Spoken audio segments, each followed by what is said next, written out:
Later. As a reminder, all participant lines will be in the listen-only mode, and there will be an opportunity for you to ask questions after the initial remarks from the management. Should you need assistance during the conference call, please signal an operator by pressing star then 0 on your touchtone phone. Please note that this conference is being recorded.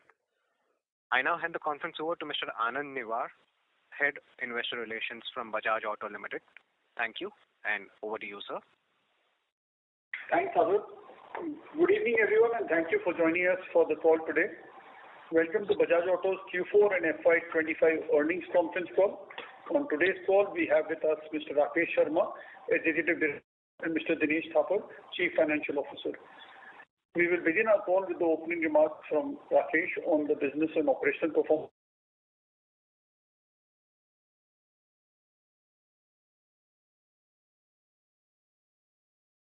Over to you, sir. Thank you, Anand. Good evening, ladies and gentlemen, and thank you for joining our call. FY25 has again set new benchmarks, with revenue hitting the peak of 50,000 crores for the first time, EBITDA crossing 10,000 crore milestone. Also for the first time, steady margins at 20.2% EBITDA margins for all the four quarters and thus for the year. Profit after tax, 1,000 crores also for the first time. The spare parts business also delivered a high sales quarter and clocked 18% growth in FY25. Since we have been engaging on a quarterly basis, I will focus mostly on the highlights of Q4 FY25 instead of the full financial year 25. With this, let us get into each business unit. Let's start with the exports business unit. The business unit grew volumes by 20% in Q4. As exports recovered, our premium brands, Dominar and Pulsar, posted highest ever volumes in exports, delivering obvious benefits to revenue and EBITDA performance. We monitor the top 30 overseas markets in some detail, as collectively they account for over 70% of the industry in emerging markets.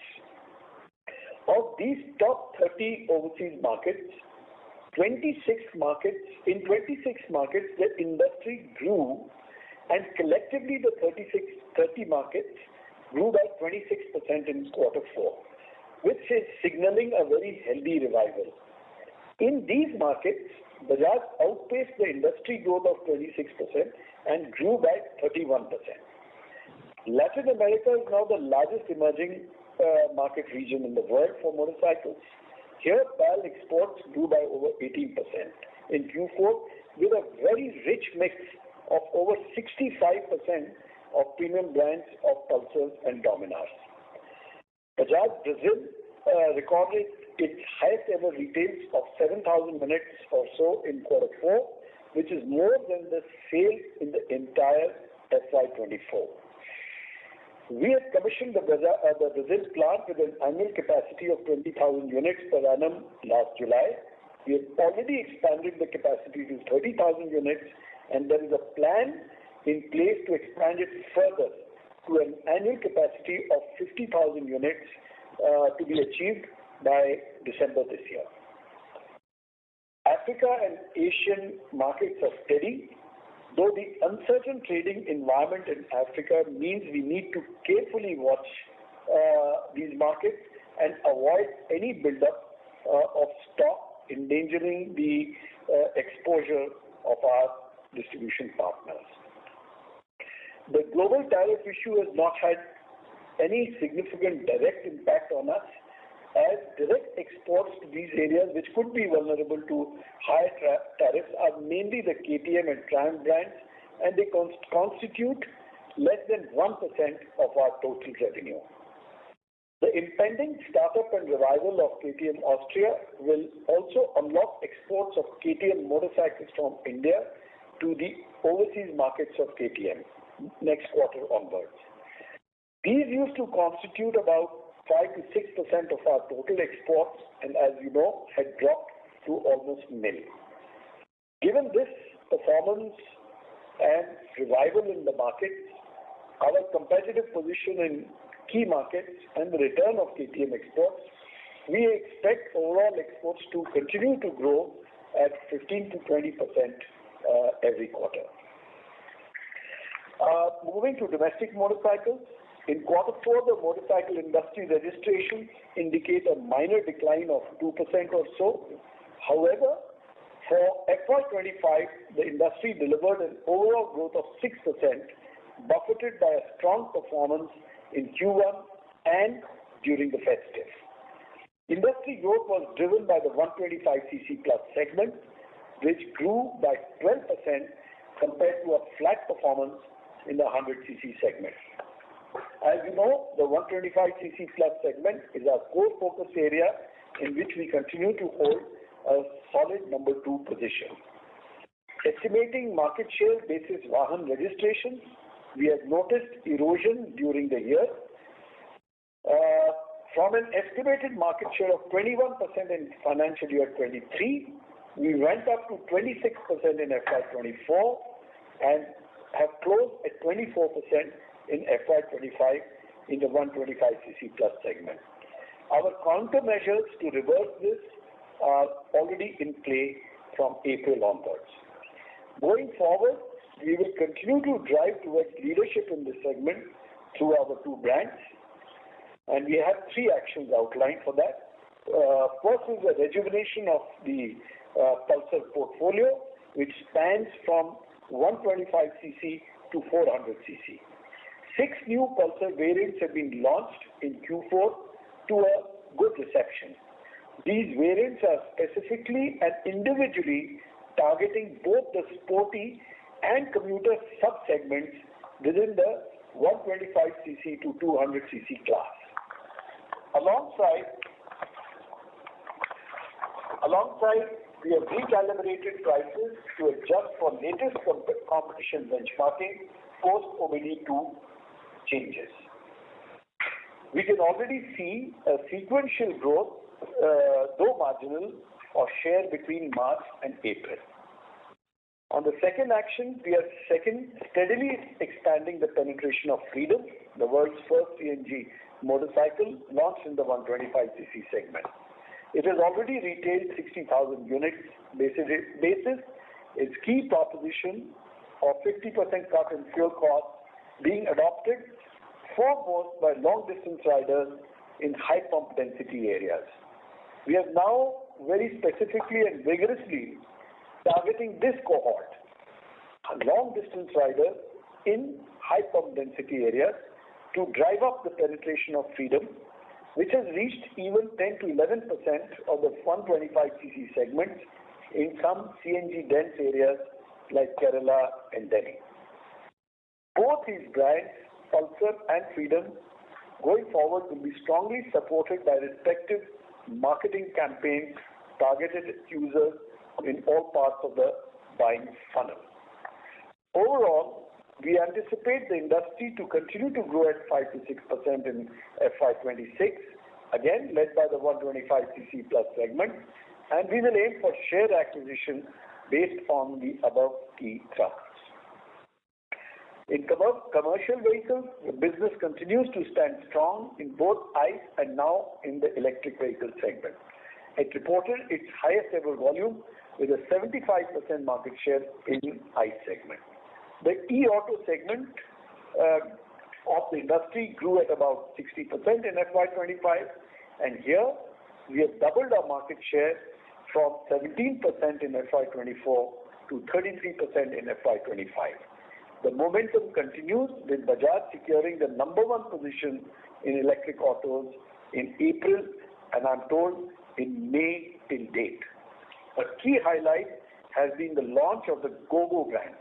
We have introduced GoGo as a new brand for our electric portfolio in autos, distinct from our ICE brands of RE and Maxima, to create a unique and memorable identity in the minds of the customers. We will launch an e-rick by early July. The segment is fragmented, operating largely with subpar quality products. We want to change the paradigm for both the drivers and passengers by bringing a well-engineered and reliable solution to an important last mile mobility challenge. Our pilot vehicles have covered 10,000 kilometers of extensive testing to confirm the highest levels of build and test-in-class performance. I expect the new e-rick under a new brand to open up a segment of almost 40,000 units, which we will hopefully upgrade over the next few years. Coming to the electric two-wheeler business, Chetak. The arc of Chetak's performance has been the steepest in the industry. From a market share of 13% in Q4 FY24, Chetak has clocked a market share of 25% in Q4 FY25, a rise of 12 percentage points on the back of the launch of the highly successful 35 series platform in end December. The Q4 market share also placed Chetak as the number one electric two-wheeler brand in India. The 35 series is the best Chetak yet, with a higher range, advanced displays, faster charging, and best in boot class space, combined with the already popular elegant styling and robust build quality. The two 35 series variants have achieved a higher market share in the upper half of the segment, apart from delivering a positive impact on the bottom line. With the introduction of the third 35 series variant, which is the 3503 in end May 2025, as well as the impending introduction of a new variant in June as an upgrade to the entry-level and large-selling 2903, where we ceased channel supplies in April 25, the Chetak portfolio will become very potent. Further expansion of this portfolio is envisaged in FY26 to attack emerging sub-segments. The reach of Chetak is delivered through a combination of high-class Chetak experience centers, which now stand at 310 and are continuously increasing, plus over 3,000 points of sale. We expect these initiatives to build a sustainable and profitable leadership position in FY26. Having said this, I must point out a dark cloud on the horizon in terms of continued supply of rare earth magnets from China, which are an essential component of high-performance EV motors. While finally a process for end-use declaration for non-military users has been defined, which includes certification by the Chinese embassy in India and a couple of authorities finally in China, we have yet to see the completion of the process. Any delay or disruption will start to seriously impact production by July, so we are hoping that in the coming weeks, approvals to ship are secured by exporters from China based on the declarations by our vendors. Let me now move to Pro Biking business unit with its two main brands, KTM and Triumph. The premium partnership brands put together hit almost 1 lakh units this year, up 12% year on year. KTM accelerated growth, particularly in second half, basis targeted interventions around product and pricing of Duke 200 and 250, as well as the very well received Adventure 390, which is setting a new benchmark of performance in the growing adventure segment. Triumph doubled its volumes domestically to close the quarter with 11,000 units on the back of a successful addition of Triumph T4 and the upgrade of the Speed 400. We have also nearly doubled our network year on year, backed by sharp and focused activation in top tier 2 and tier 3 cities. We are now in 100 cities with 136 best-in-class stores. The well-accepted models, the high-class stores, and on-ground customer engagements, you may have come across a distinguished gentleman's right, are steadily building a differentiated premium franchise for Triumph. I'm sure the developments of KTM at KTM AG are being tracked very closely. The BAJAJ-KTM alliance commenced in October 2007. Since then, the alliance has achieved several milestones. The commencement of exports of KTM from India in 2011, which has subsequently reached over 60 countries. Launch of the India-based business based on joint products in 2012, which is now a substantial franchise in India as discussed above. The millionth KTM was produced in Chakan in 2023, and it introduced several industry firsts in high-performance biking. KTM AG too had a record run, growing top line and bottom line by 4 times in the period of 2007 to 2023, to hit a revenue of 2.6 billion euros and EBIT of 160 million euros in 2023. Like this, KTM deepened its highly differentiated ready-to-race position, winning over 500 world titles and even a podium finish in MotoGP. And in this process, thrilling its considerable as well as passionate fan following. The unfortunate developments of 2024 onwards have their genesis in the downturn of the e-bike business, the sharp rise and fall of demand for extreme sports during and post-COVID, the failure to read the demand volatility, leading to increase in stocks and debt, and then the increase in interest costs. The convergence of all these developments put a huge pressure on liquidity and brought KTM to near insolvency. Even in this extremely stressful period, the customer franchise has not eroded due to its deep and niche positioning, and it is ready to be restored. At Bajaj, we have continued with the India business undisturbed, delivering the best year in 2025, though our exports to KTM were compromised. Looking ahead, we have strong belief in the opportunity for KTM and indeed for Bajaj, and this has been the basis for all the support that we have extended. As you know, Bajaj intends to acquire a controlling stake in PBAG, which is Pierer Bajaj AG. Once the due regulatory clearances are received, perhaps in 2-3 months, KTM and Bajaj will commence to work very closely and execute a comprehensive turnaround plan. Dinesh will describe this subject in further detail. Finally, a quick word on our 100% subsidiary BACL, Bajaj-Auto Credit Limited, our captive finance arm. It turned back positive in Q3 and has now reported a full year profit for the first time, marking a significant milestone in its journey towards sustainable profitability. With 100% pan-India coverage, disbursements have crossed the 10,000 crore mark, and BACL is now firmly positioned as a strategic enabler in our ecosystem. In closing, FY25 was a year of solid outcomes with record revenues, profitability, and the establishment of new growth platforms. As we step into FY26, we will focus on the following 7 key thrusts. A better competitive position in the 125cc plus segment of domestic motorcycles with high share and firmly on the road towards eventual leadership. A higher than market growth in exports, particularly in LATAM, where we will aim to make a quantum shift in our market shares and competitive position. Acceleration and scaling up of new growth platforms of Chetak, Gogo, Freedom, and the Brazilian business, particularly driving for leadership in electric two-wheelers and electric three-wheelers.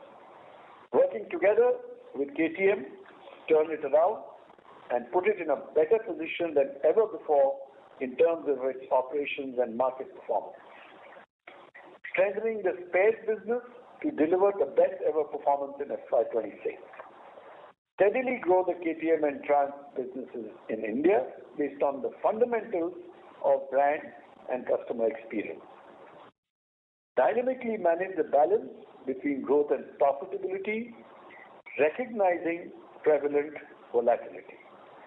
These 7 thrusts should deliver us the goal of delivering another record year in FY26 with best-in-class financial performance. With this, let me hand over to Dinesh. Thank you, Rakesh. Good evening, everyone, and thank you for joining us on the call this evening. Before I dive into the quarterly and annual financial update, let me first address a question that's been asked of me by a few people in the last few weeks as to why we've delayed our results announcement this time around. Now, you might be aware that to complete our consolidated financial results, we add the results of our investment in the KTM business that is done through our Netherlands subsidiary. You'd be aware that the creditors of KTM had accepted the restructuring plan and approved it back in February, where essentially a quota of 30% of the claims had to be paid by 23rd of May 2025. At that point of time, the auditors also needed to see the company demonstrate its ability to remain solvent and as a going concern. Until such time that event wasn't completed, they weren't able to close the audit report and report the audited financials. And so with the 23rd May timeline having been met, with the quota having been paid, the auditors were able to finalize the accounts that were published by PMAG earlier this week. And so once that was done, we were able to consolidate and close our accounts. And therefore, that's the reason why our results got delayed by this very exceptional event in this instance. Let me now move quickly to the operating context before getting into the numbers. Rakesh has already spoken to you at length on the business and the view of the industry, so I'll focus my commentary on two aspects, on commodity and currency. On the commodity front in the quarter, it was a mixed bag. Noble metals and precious metals continued to heat up, most specifically palladium, which saw very steep inflation, and rhodium and platinum firmed up to some extent. However, the broad energy basket and the metals complex like steel and aluminium remained relatively soft. Nickel and lead reflected some signs of inflation, but that was largely offset by relief in rubber and ABS amongst others. So overall, while there were some pockets of inflationary pressure, the broader softness, particularly in the metals and energy complex, helped maintain a relatively stable cost environment for the quarter. And therefore, I'd say in net terms for this last quarter, quarter four, material inflation was about flattish. On the currency side, we had tailwinds. It was the quarter when USD INR hit its peak, and so therefore dollar realization for the quarter came in at 86.5 versus 84.3 in the previous quarter and 83 for the same time last year. However, the rupee appreciated towards the end of the quarter, as you'd be aware, and that had a slight impact on our financials as we had to restate our receivables at the closing rate. Now, against this backdrop, our headline revenue from operations stood at 12,148 crores, registering a growth of 6% year on year. The reason I use the word headline is because the number that we have reported has been impacted by a conscious decision that we were forced to take to really suspend exports of vehicles to our KTM business in the course of this last quarter. However, on the continuing part of the business, we have grown double-digit revenue. That was aided by a mix of improved volumes, better realization, both on currency and price fronts, but largely the former, and a positive product mix that was led by the revenue accretive electric portfolio. On KTM, as I just mentioned, it was a conscious decision that we took to temporarily halt shipments, given the state of flux and uncertainty on the ongoing restructuring process, and essentially not to take any exposure on our receivables. But having said that, this was a call that was taken in the very short term, and with the restructuring process now done and the 23rd May milestone met, we expect to resume exports in the coming months itself. On EBITDA, it came in at 2451 crores. It was up 6% year on year. Margins held steady at 20.2%, marking the sixth consecutive quarter of it being above the 20% threshold. On a year-on-year basis, the benefits arising from currency and operating leverage took care of the drop arising from the profitable KTM exports business and higher discretionary costs, notably on marketing. On the electric portfolio in its entirety, the benefit arising from cost reduction that we've been speaking about for some time now, along with the accrual of the PLI incentives, which we've been doing quite consistently quarter after quarter that you're quite familiar with, the portfolio now being fully PLI certified, has by and large funded for the actions that have been taken to drive our competitiveness in the market, notably on pricing, as the price table across the broader market came off, and the introduction of an affordable variant, in many ways, which was a key intervention that propelled us into leadership. Sequentially, margins were flattish, driven by a favorable currency and better economics that we called out at the time of the launch of the new Chetak 3.5 platform, 35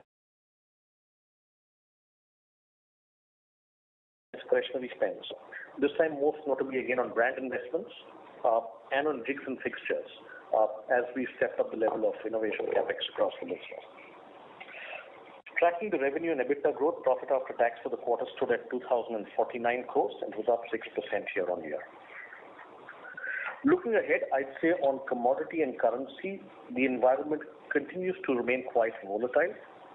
Currency, which was a tailwind so far, appears to be an emerging headwind in this current quarter one, as dollar realizations have started to soften. And given our quarterly dollar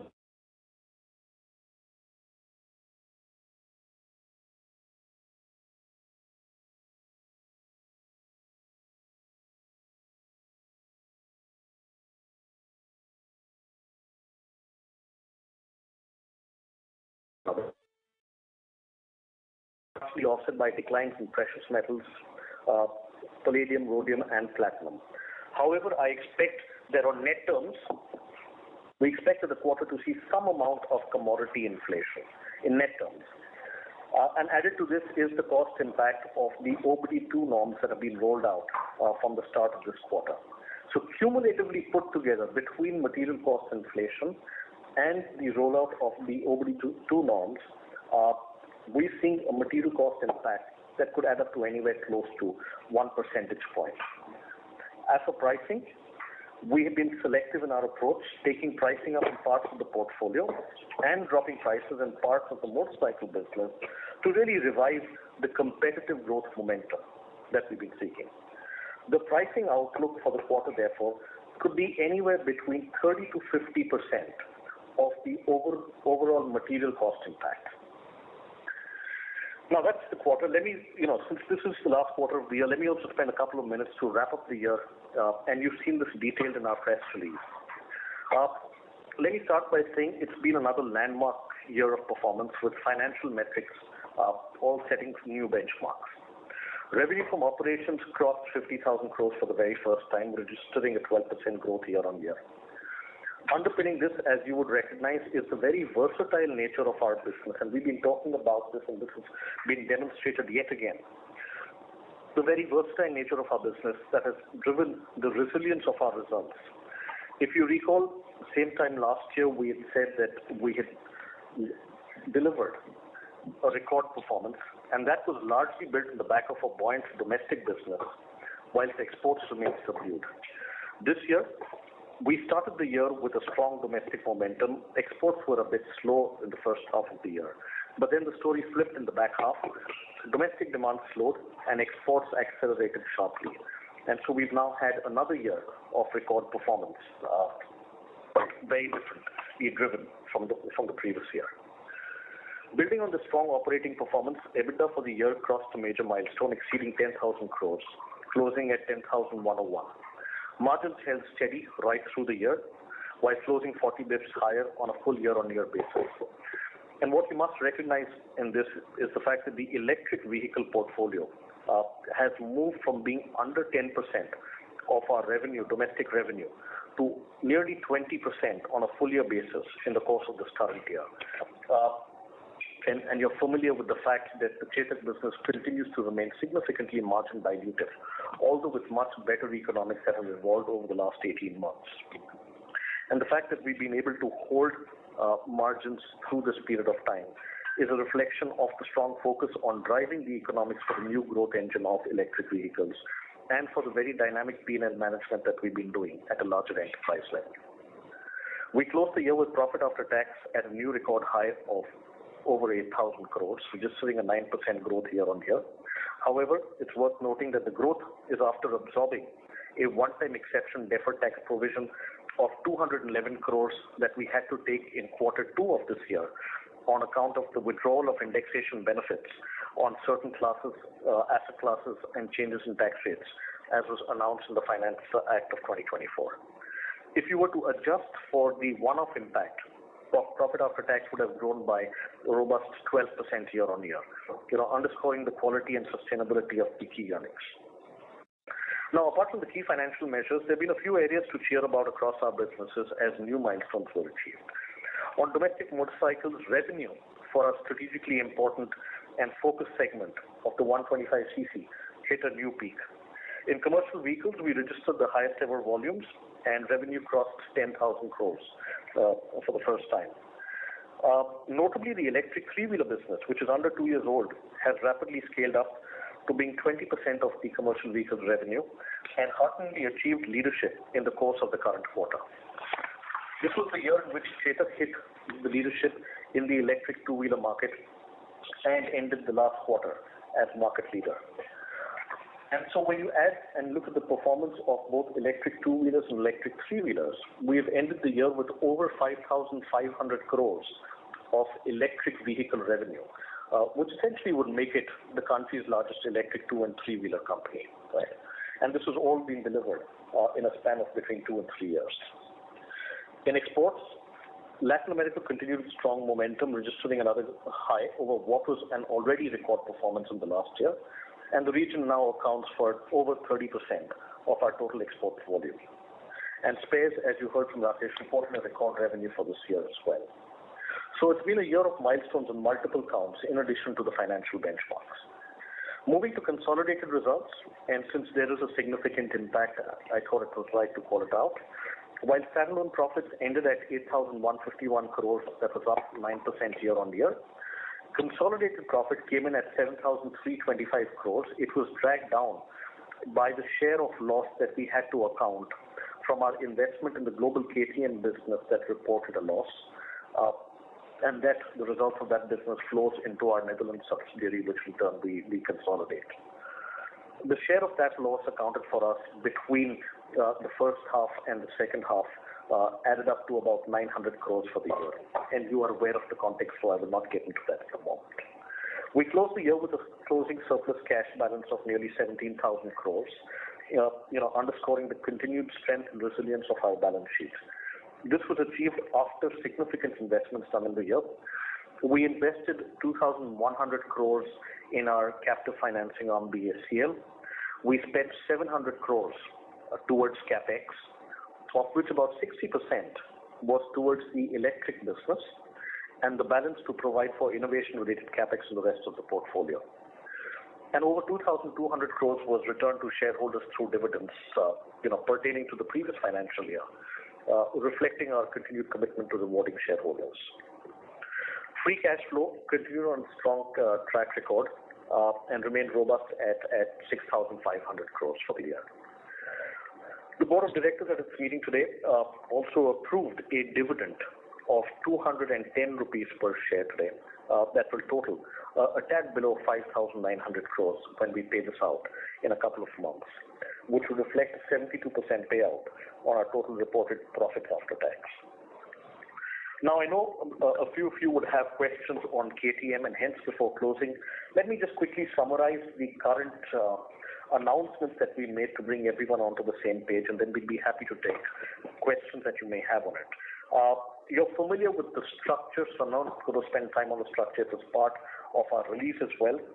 And there have been a range of stock exchange filings and news that's been floated on the subject over the last few months. But most notably, between the press release that we put out on 22nd of May and the stock exchange intimation the following day on 23rd, we essentially announced our intent to take control of the KTM business that is headquartered in Austria, subject to necessary regulatory approvals that are currently underway. Very clearly, what we said was that our Netherlands subsidiary, BAJAJ-AUTO, has arranged a debt funding package of about 800 million to enable the continuity of the KTM business by paying off the approved quota to the creditors, and this was quota that was approved by them in the February meeting, in furtherance of the debt restructuring with the approval of the courts of Austria. and for infusing funds into the company to revive its operations and the working capital cycle that had choked up. Of this 200 million cash that was infused in multiple tranches in the last financial year between Feb and March and in between April and May to maintain continuity and to revive operations, and 600 million debt was provided in the last week to essentially fund the payment of the creditors' quota and associated costs. Alongside, our Netherlands subsidiary also entered into a call option agreement on 22nd May itself with Pierer Industries and the parent of Pierer Industries, which I will use as a short form called PICO, for the right to purchase either by itself or by a third party nominated by ourselves from Pierer Industries the shares that they hold in Pierer Bajaj. Recognize that Pierer Industries holds 50.1% in Pierer Bajaj, and so we've now entered into a call option agreement that allows us to exercise an option to purchase these shares and therefore take control in Pierer Bajaj AG. Of course, this is subject to requisite regulatory approvals. Our right to purchase the 50,000 shares, which is essentially the stake that is held by Pierer Industries, either by ourselves or through a nominated third party, can be exercised fully or in installments or in a combination for the next 1 year, essentially till 31st of May 2026, but has fixed the consideration for such an exercise to be a maximum amount of 50.65 million euro.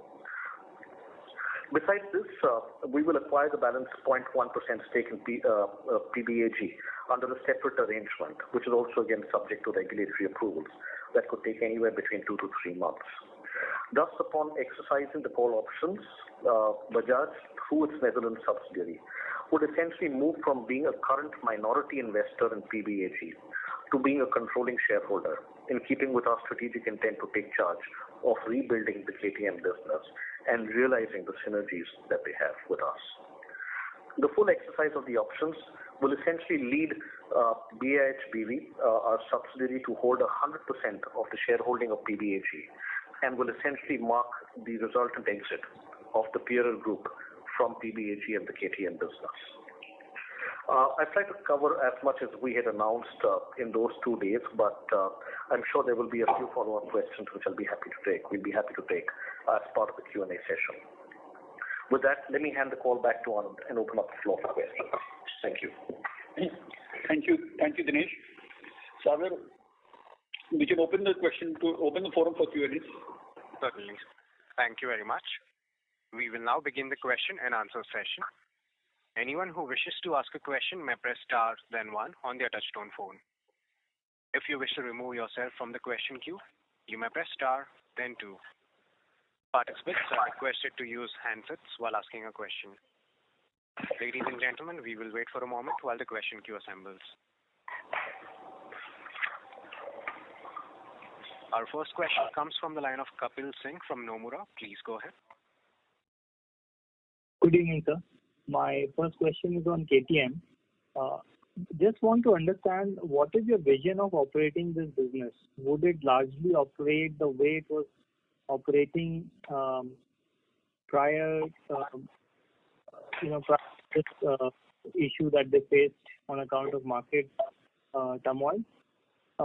In the sense that the production and the production will continue as it is, or and are there any guarantees for manpower to continue as it is? So that's one part, and the other part is from a capital requirement perspective.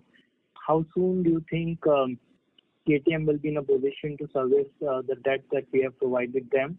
And is there need for more capital in terms of working capital or capex requirements for the year till they come back? Thanks, Kapil. And I'm going to draw reference again to the press release that we put out, because I think we have to be very mindful that there is currently a process of regulatory approvals that is being sought, and so therefore we have to be mindful till those will come in place. We cannot give effect to our getting actively involved at the moment. But it is very clearly our intent, as regulatory approvals come through and that part of the hoop is crossed, to look at this very, very differently. We've decided that we would take charge, and that is the message that we sent out through the announcement that we put out on the 22nd, looking at control of the enterprise very clearly.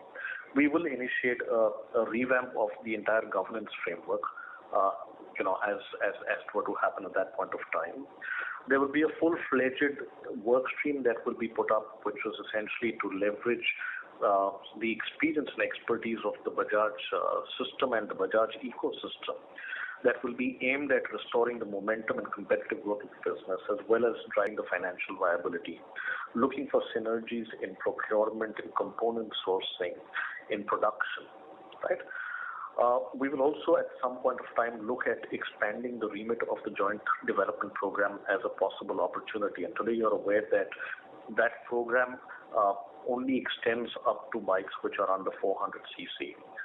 But there is clearly an opportunity to be able to expand that all the way up to, let's say, the 990 in the immediate term horizon. And I think we will continue to look for potential partnerships and collaborations that can help build the KTM business to sustainable, competitive, and long-term value creation. So these are essentially the ways we're looking to do it. But I want to hasten to add that we need to wait for the regulatory process to come through, for those approvals to come through, and there are essentially three in number. We need to get approval from the Takeover Commission. We need to get approval from the Investment Authority, and we need to get merger control approvals from key and specific geographies that are relevant to this transaction. And that will play out over the next 2 or 3 months. It is only after that we can get involved and comment. And I think you will expect that we will comment in greater detail at that point of time. So we just want to jump the gun at this point of time by commenting prematurely. But this is the broad directional intent that we went in with, to absolutely run the business differently once those approvals are in place from the way it was run in the past. Sure, sir. Thanks on that. And the second question is on the domestic market. You did allude to the fact that there was a bit of market share pressure and you have taken some actions. If you could talk about the underlying market conditions, what has caused a bit of a slowdown that we are observing in the market that continues?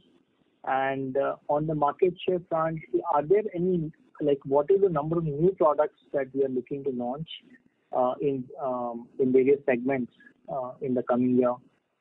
And how do we see the evolution of market share in the domestic market? So the market performance, like I said, slowed down in Q4.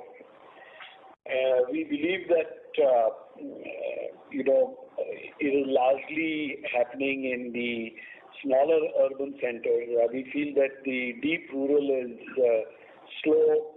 The smaller towns and mid-tier towns are doing well. The metros are also okay, but the larger towns, that kind of a segment is slowing down. Perhaps under the pressure of the particular inflation which is being experienced by our type of customers, driven particularly by things like rental inflation. And we have seen some pressure on purchasing power. We've also seen that the southern markets have been under a greater pressure in terms of the industry performance, and the northern markets, particularly Uttar Pradesh and Delhi, Haryana, these type of belts are doing much better. I would like to actually wait and see a few more months before trying to extrapolate this performance, because it's very hazardous in this up and down way of market behavior to take a small segment and then extrapolate for the whole year. That is what happened last year. So you saw that Q1 was 11% growth for the industry, Q2 was 2% growth, Quarter 3 was again just in October, very high growth, and then Quarter 4 was -2%, but combined it delivered about 6%. I think it's going to be very, very similar. There will be some high growth regions, some high growth periods, but we should be sort of at that 5 to 6%. But what is very, very clear, like I said, is the top half of the industry is certainly growing much faster. Our erosion of about 1 or 2 percentage points has largely been, has obviously been in the 125 cc plus in the domestic motorcycles portfolio, and it is based on the timing of competitive launches versus ours. There is always a lead lag. Every launch cannot be timed. We gain when we launch new and successful products, and by the time competition responds to them, you get a period of a very nice period where you can acquire market share, and that works for us as well as against us.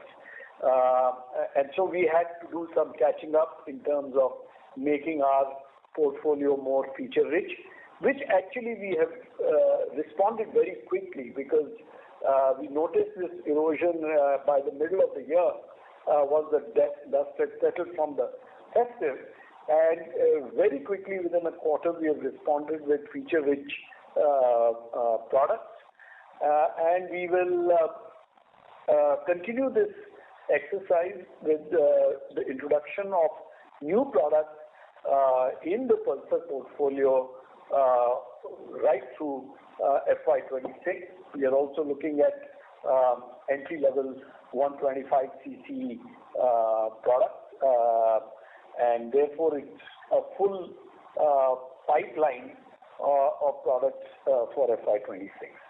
And hopefully on that basis, we should be able to, start increasing market share. We're in a solid second position, which is, I think, 1.3 times more than the third and the fourth guy.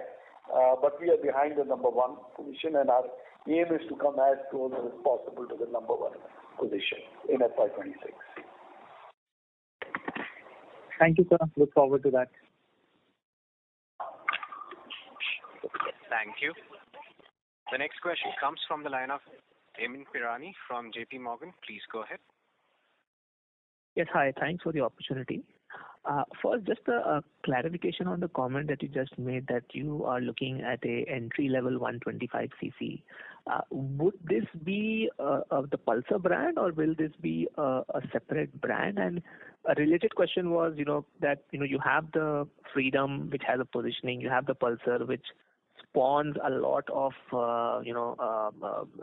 engine and price points. Is there space or is there requirement from Bajaj side to have, say, another brand in the 125 to, say, 150cc category? Would love to hear your thoughts on that. So that question is still open. We will, as the product sort of acquires its specs and its full form, we will decide on the branding.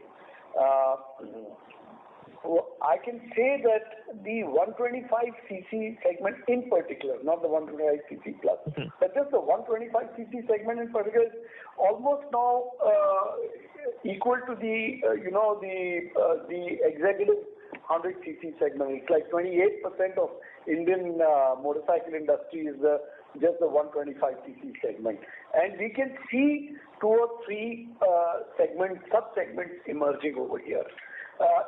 Freedom is, of course, an innovation which cuts across, though it's a 125cc, but it cuts across different cc classes and is propositioning the long rider, the long distance rider who is very keen to save money because of the long distance riding.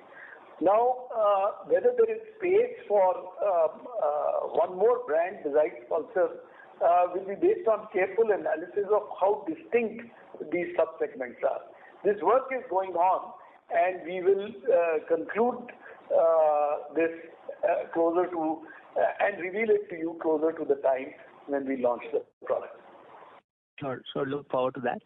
And my second question was on three-wheelers. So broadly, how should we think about the growth potential over the next, say, few quarters for the domestic three-wheeler business? And within that, since you have already talked about the launch of the e-rickshaw, obviously the addressable market is quite large, but I'm guessing that you will start with a particular subcategory within that. So should we look at the way you ramped up the e-auto volumes, and should that be a way of thinking about or a template to think about how you will ramp up the e-rickshaw volume, or should we think about it differently? I am very, very optimistic about the three-wheeler business. And it may have its ups and downs, and it has its peculiarities in terms of, parts of it being regulated. Then there is this whole CNG, the diesel to CNG conversion, and of course now the entry of the electric, which can sort of override the permits, etc., which opens up the option. Despite all these constraints, let me say, or unique features of this industry, the thing which is driving the three-wheeler business is the enormous requirement for last mile mobility. That is not getting fulfilled by either the metros or the buses or local trains and stuff like that.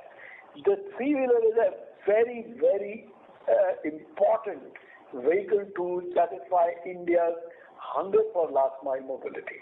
And I'm including e-rick as a three-wheeler in it. That's 40,000 vehicles per month.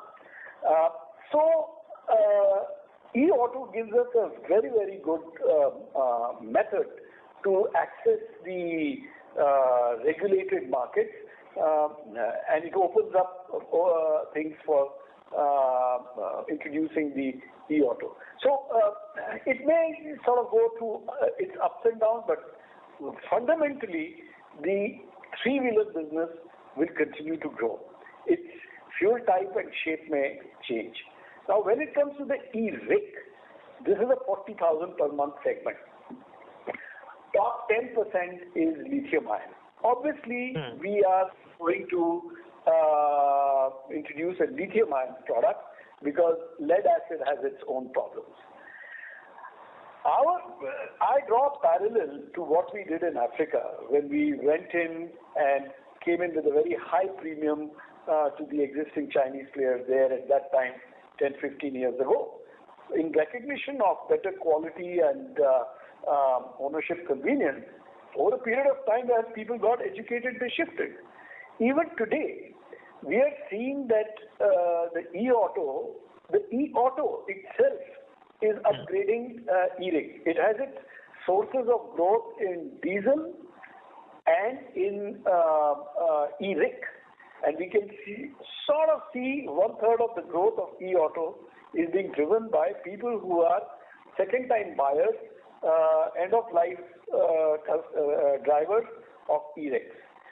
So, by placing a good quality e-rick, which has its own unique proposition in terms of size and payback and number of passengers it carries, and its access in narrow streets, we feel that we should be able to upgrade the balance 90% also. But this obviously will take time. This is not like something to be plucked, right? It will require,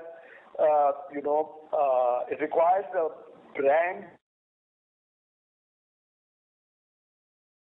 and a very good product to progressively upgrade the entire. Our eyes are set on the entire 40,000. So, but I'm not saying that will happen as soon as we want. FY26 will be a year of observation and a year of building a base. It will not be the year of solid scale up. We will see quarter on quarter how it goes. But really our eyes are on the 40,000 It may take some time, and we will begin with putting in a good product, observing it, understanding how it is delighting the riders, the drivers and the passengers, and then going back and seeing whether we need to modify our product and our go-to-market approach appropriately. Thanks for that. I'll come back in the queue. Thank you. The next question comes from the line of Gunjan Prithyani from Bank of America. Please go ahead. Yeah, hi. Thanks for taking my question.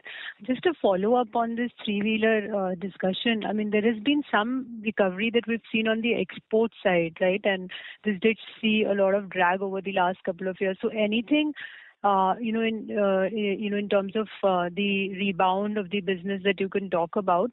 And there's an interesting comment that you make that the business saw double-digit revenue growth in Q4, despite if I look at the volume growth, I think it was about 4-5%. So I'm just trying to understand, if I look at fiscal 26, is it fair to say, given that, EVs are fast growing within the three-wheeler piece, can revenue growth be double digits still for fiscal 26? I mean, both exports plus EVs put together. So you asked lots of questions, and that it seems to be a bit there. The rebound or the growth in three-wheelers in exports is largely the result of Asia and little parts of Africa, Ethiopia, etc., coming back, and particularly Asia, coming to growth areas, some places like Mexico, etc. So it is part of the 30 countries which I talked about. I was telling you that we monitor 30 countries, and 26 of them have grown both in two-wheelers and three-wheelers. So, and as you know, over there also we have a very good position. Obviously, with the higher growing component of the electric business, it buffets up the top line and beyond the volume growth. But the mix, the overall, how FY26 pans out in terms of the volume versus value growth depends also a lot on the rise of Africa. Right now, Africa is steady. Like I told you, it is not going down, it's not going up, but we can see that it is still tentative, and were it to suddenly rise, then it has an adverse effect on the volume to value ratio. Got it. And the second question I had, Dinesh, was on the margins. I think clearly, a good gross margin improvement in this quarter. You did call out, FX and Chetak profitability. Can you talk a little bit more on how the contribution margins or overall platform profitability of Chetak stacks up now? And, how should we be directionally thinking about the business, e-two-wheeler business profitability? Okay. Yes, Kundan, I think it's been significant progress if I just look at it from a 12 to 15 month horizon of where we were. We did not have at that point of time contribution break-even in sight. We've got to a situation now where with the launch of the 35 series, and everything that's followed ever since from December onwards, I'd say we are now very close to line of sight on being EBITDA break-even. Yeah, but that is subject to a big if, which is the fact that pricing needs to hold steady at these levels, because you know that over this last horizon of the 12 to 15 months, market level pricing has come off. But let's for a moment assume that is the case. I would say now with the 35 series, we're probably a whisker away from getting to EBITDA level break-even, with the PLI being accounted for the way we have consistently been doing for this last year. That's where we currently stand. From what was possibly a very significant bleed we've now come to line of sight of being nearly break even. But I always, every time I get asked this question, the way we think of it, I think we're also starting to think of it as, once we look at the unit economics from an electric scooter perspective, we also look at it as now how we're doing on the overall profit pool for the electric business. And that has moved from being, a few hundred crores of a loss about a year ago to a marginal profit situation right now, on the back of both improved unit economics of the Chetak scooter, but also the scaling up of the electric three-wheeler, which is now becoming quite material and significant in the overall scheme of the electric business. And how do you see that going forward? How significant can be the improvement from current levels? Yeah, I think the journey on cost rationalization continues unabated. So therefore, there is already work underway on looking at the next level of savings, as it were. So directionally, we continue to look for the opportunities to move costs down even further. PLI, I imagine, will be quite consistent in the course of this year, because that's not changing as per. Pricing, anyone's guess, but if we make the assumption that pricing is going to hold constant at these levels, it then really comes down to cost savings, which we will continue to do. But with the new platform having been launched only in December, I expect the next flush of cost savings to only come towards the later part of this current financial year. Okay, got it. Thank you so much. Thank you. The next question comes from the line of Chandramouli Muthiah from Goldman Sachs. Please go ahead. Hi, good evening, and thank you for taking my questions. My first question is just on the prepared remarks. I think you made a comment that you expect 5 to 6% industry volume growth in FY26. So I just want to understand how we look at our own volume growth outlook for FY26. I think we had a good start in the first half of FY25, and then was more sort of -7 to -8% volume declines in the back half. So I just want to understand what milestones we need to achieve to get closer to industry volume growth outlook in FY26, if not exceed it. That's my first question. Our first priority is to outpace the industry growth in the 125cc plus segment. That is our core focus area. It will remain so, and we slipped on that in a few months, not the entire calendar year, not the entire year, but in a few months. And we have, for the reasons I explained, we have taken countermeasures that squarely in our target, and we will. I cannot tell you exactly how much we will outpace the industry by, because again, the industry, like I said, is going to be like a snake in the tunnel. It's not going to be linear, so it's going to be up and down. But we will hopefully, over a period of time, not month on month or like that, but let's say every quarter, every 4-5 months, when we take stock, we should be ahead of the 125cc plus industry growth rates. Got it. And just related question on volumes. I think in the prepared remarks you'd mentioned that you expect a 15 to 20% growth visibility on exports. Could you just clarify what time frame you have line of sight on that? Is it sort of 6-month period or the full year, given where inventory levels are in the export market? Inventory levels are pretty much in good shape. Maybe there are a few markets here and there. But what I said was that every quarter we expect to be between 15 to 20% up over the same quarter in previous year. Got it. That's helpful. My second question is on the rare earth metal issue. At this stage, it appears that most auto companies in India are reasonably well stocked on inventory up to mid or end July, but beyond that, most companies don't seem to be as sure. So just want to understand what your thinking is based on the latest updates on the processes that are being followed and the negotiations between the Indian government and the Chinese government on rare earth metal supplies, given that China controls almost 90% of supplies here? Well, there is no particular negotiation. The process for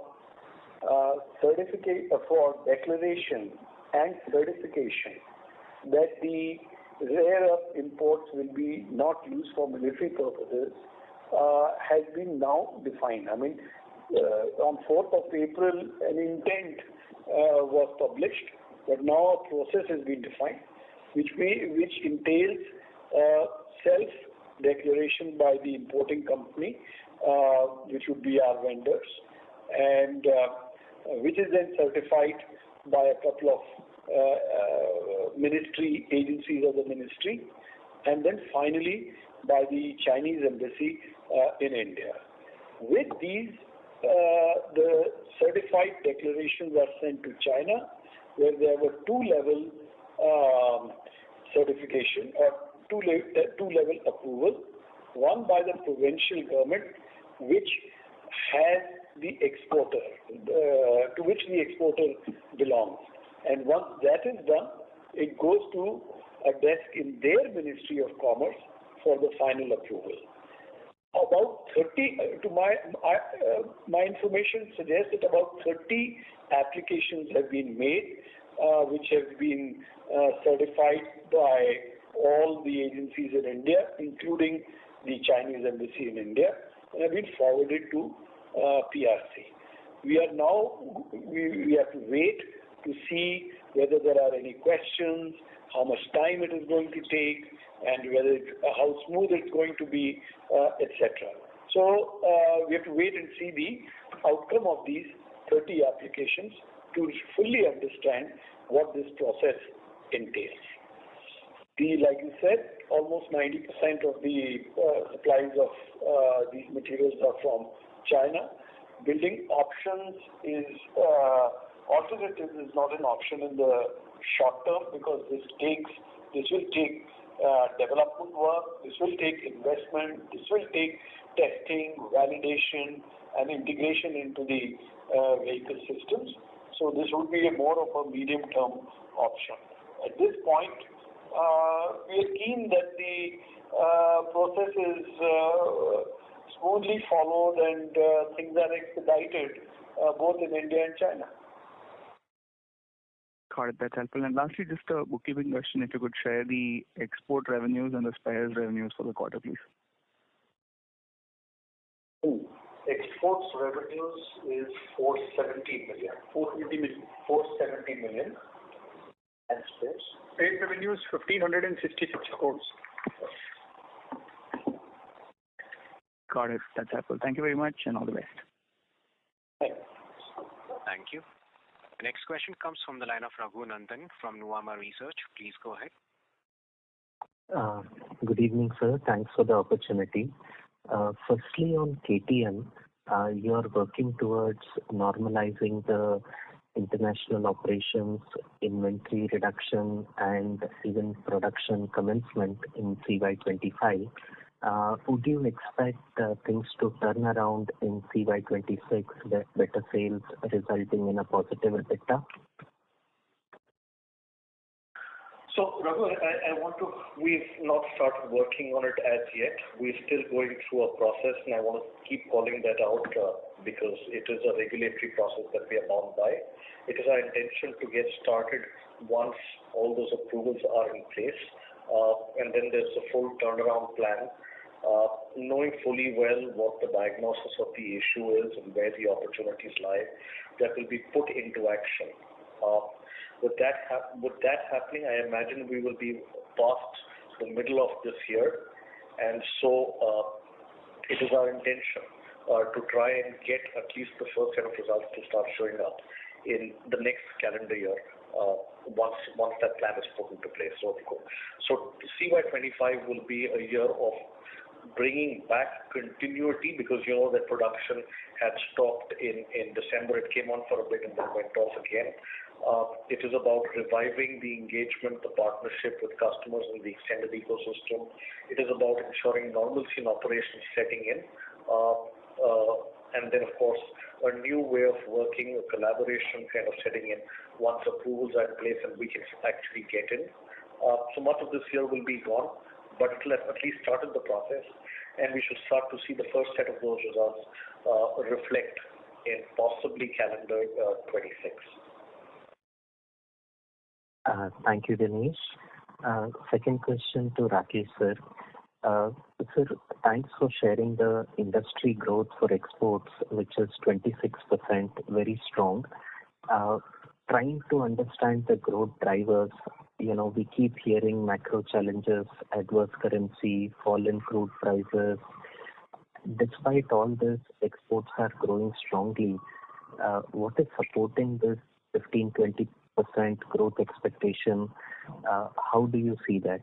Thanks.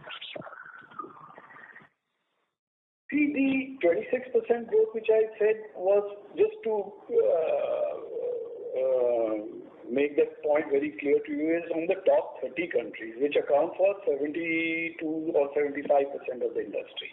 So first, I just wanted to get the math right, but yeah, you can assume that 26%. Now, this 26% growth is really on a base which sort of had got hurt first by COVID and then by the extreme volatility of the currency in many countries when the dollar went through a phase of getting stronger, and that resulted in devaluation in many emerging markets, leading to retail inflation and depression of demand. So as things stabilize as a country, it's not about the devaluation or the appreciation. What happens is that most countries seek steadiness, certainty, and there has been a period of steadiness in the currency movements, at least, as also in the macroeconomic conditions, which has allowed people to digest the new prices and get back to the normal routines, and which goes beyond the motorcycle industry. And that is what that secure environment, coupled with the fact that in most countries the penetration of two-wheelers and three-wheelers is very, very low. Outside of ASEAN, India and China, Africa, Latin America, Middle East, all these places, the penetration of two-wheelers is very low. And that is the fundamental driver for increase. I mean, today, for us, for example, Mexico is a very, very large market. If you look at Mexico 10 years back and look at the two-wheeler industry now, Mexico is the second largest market for two-wheelers after Brazil. So, and that is all being driven by the increasing penetration of two-wheelers per thousand population. What is driving us at 15 to 20% is that we took some early steps in Latin America because we realized that Africa is in for a long haul. It may go up and down, and it is considerably weakened as an economy. If I would say the whole of Africa, we took very early steps in strengthening our brand channel platform, in aligning our partners, and in sharpening our portfolio in each of these countries. And therefore, we have very good competitive positions. In the sports segment, we are number one in Mexico, number one in all 5 countries of Central America, number one in Colombia, number one in Argentina, number one in Peru. And these things come very handy when the markets start to revive. And so I would say a large part of this, and I'm also seeing parts of South Asia, for example, Sri Lanka is now experiencing, you know that we had a very strong position in Sri Lanka. And today, as the Sri Lankan market returns, 80 to 85% of that benefit is being reaped by us. So I would say that some early anticipation in Latin America, strong positions in many of these new markets where revival is there, and I would say the addition of the return of the KTM exports as we are expecting in Q2, hopefully, all combined to make us feel that, we can aim for a 15% growth in the quarter, 15 to 20% growth in quarter over quarter. Thank you, sir. Very helpful. Thank you. The next question comes from the line of Vipul Agrawal from HSBC. Please go ahead. Yeah, hi. Thank you, sir, for taking my question. Also, you highlighted about CNG penetration, basically market share in 125cc about 10-11% in certain regions. What would be these regions?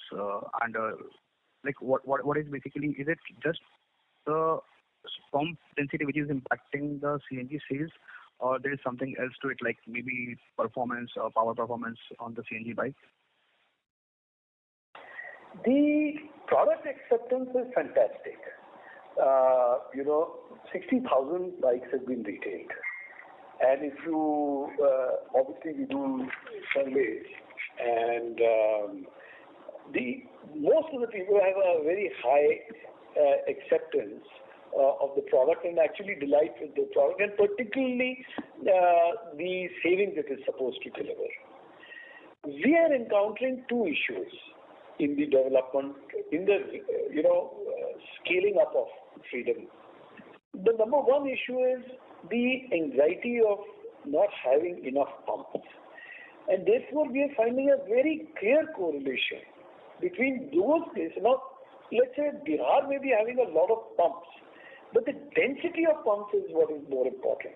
If the pumps are spread out over a large area, the customer gets obviously anxious about being stranded in an area which doesn't have a pump, and therefore we are finding adoption is very slow in these areas.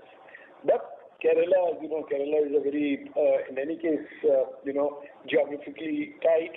Delhi, these places, the pump density is good, and we are finding that Freedom is acquiring 6 to 10%, 11% penetration in these areas. The second issue which we are encountering is the filling pressure. This is a 2 kg pump tank, and it's supposed to deliver about 200 kilometers with the full condition.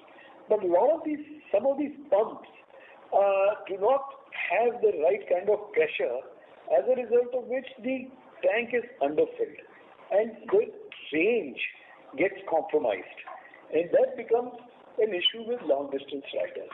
So it's the quality of the pumps and the thing. That's why we are right now, as I said, we are focusing on people where we now through experience know which are the areas which have got the right pump density, and we have started to calibrate our resources in terms of engaging with customers, etc. in this.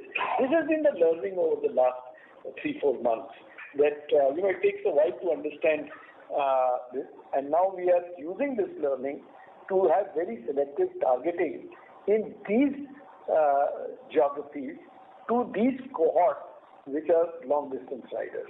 So that is the way we feel that we will steadily build up on Freedom. But whoever is using the product is experiencing a good amount of savings. Understood. That's all really helpful. So my second question is on your BACL and basically the financing in the rural area. We are seeing incrementally NBFCs are becoming averse to financing of the customers which have weak CIBIL score, which is actually, we think, is impacting the two-wheeler growth overall. So normally we see that captive NBFCs normally come forward and to help in such scenarios. So where are we in terms of, but how is BACL helping in that? And what will be the share of BACL in total financing in rural and urban? So we are running BACL at an arm's length. It has got an independent board, which the MD of BACL reports to, and we want to run it not as a handmaiden of BAJAJ-AUTO. So it has to be run on the sound principles of a financing company. So I wouldn't say that just because it is captive, its risk policies and lending policies are influenced by us. They're completely independently done. Where it is very helpful is that they have presence, virtual and physical, at all our counters, which makes access to customers easier and smoother. He comes in to buy or she comes in to buy a Bajaj motorcycle or a scooter and gets Bajaj finance. So it's a very seamless operation and it becomes very smooth and friction-free. But in terms of, like I said, the risk policies and the credit assessment of the customer, this is done absolutely independently and by sound principles. I've heard this question being raised by others also, that there is a sudden tightening, and we know from our understanding of competition that has been contributory to sort of hitting the industry a little bit. But I must point out that both BFL and BACL, we never work with them on any subvention basis. So we have not provided any subvention to them to, give looser sort of loans.